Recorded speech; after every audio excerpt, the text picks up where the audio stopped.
There's a lot I've gotten wrong this offseason, but the one thing I may have gotten right is the fate of Kiki Hernandez. Let's talk about that in more for Daily List of Dodgers on Tuesday, January 28th, 2025.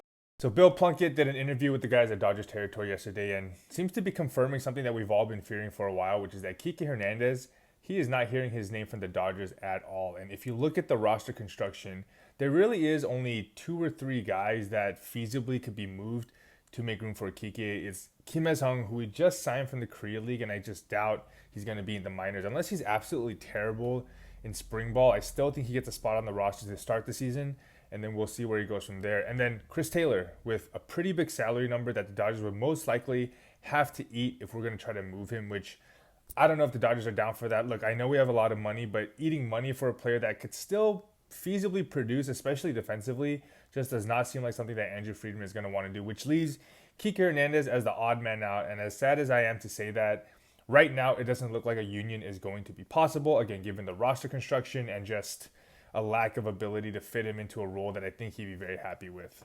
So the Dodgers are also apparently not done adding to the bullpen. We already have a star-studded bullpen that we've added to this offseason, and apparently we want to add Tim Hill as well. Here's the pitcher that a lot of Yankees fans wished was in there instead of Nestor Cortez in Game 1 of the World Series, which you all know how it ended.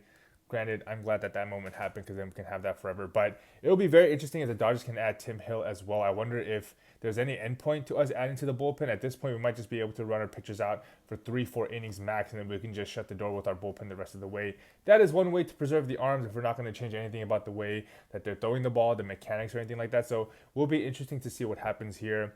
Everybody, the Dodgers right now are building a juggernaut that I think they're trying to go 162-0 and then 11-0 in the playoffs. So keep your eyes peeled for this. Who knows what's going to happen? Andrew Friedman, you're an insane man as always. Go Dodgers.